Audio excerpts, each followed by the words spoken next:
आसतु समस्त मिसी हसवा आम गाँ को सुंदर भाव हसैबा सांग मैंने आमर इे वर्षा टुपुर टुपुर होची वाणिज्य मेला होती तो बहुत काम व्यस्तता भितर आज भावी टी राति जीवी ये कहूँ वर्षा हो तू कुआडे जीवु पुणे रुहम जीवनटा कि नुह मुझे एंजय करे आसब थोड़ी वाणिज्य मेला से वर्ष थरे आसुची ना आसब से बसची ये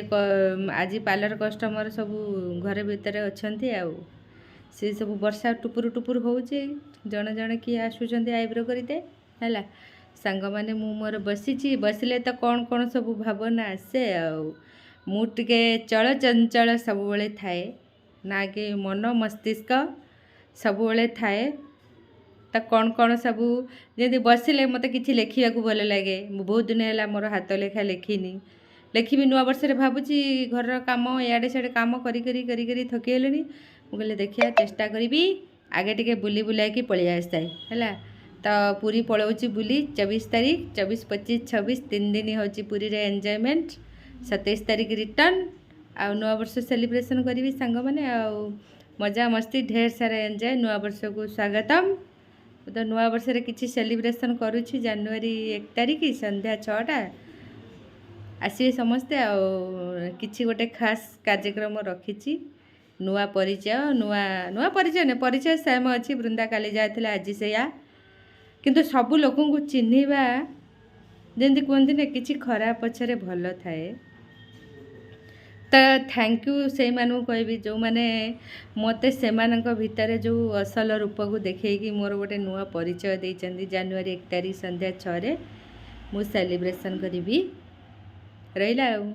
सांग मैंने टे बुली बुलाई पलि आसे माने एना स्पीडी कम पूरा रही जनवरी 1 तारीख टिके बेसी आयोजन चली है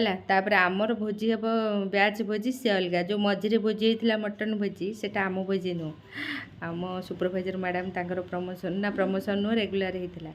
जो से मैंने बहुत वर्ष थे से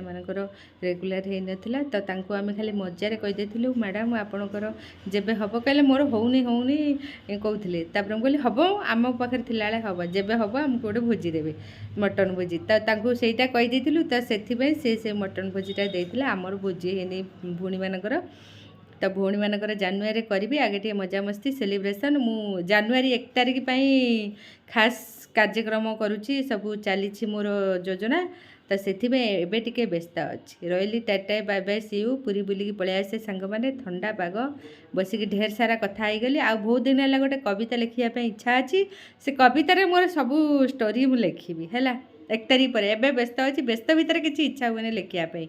लिखिले तो 10 मिनिट लिखिदे किंतु एबे इच्छा नहीं पर लिखी हृदय स्पर्शी ही लिखी जिते लिखी हृदय स्पर्शी ही लिखी रही सांग मैंने पूरी किए आसुँच आसतु बुलवा 25 तारीख से रही सांग मैंने ta-ta bye bye love you all.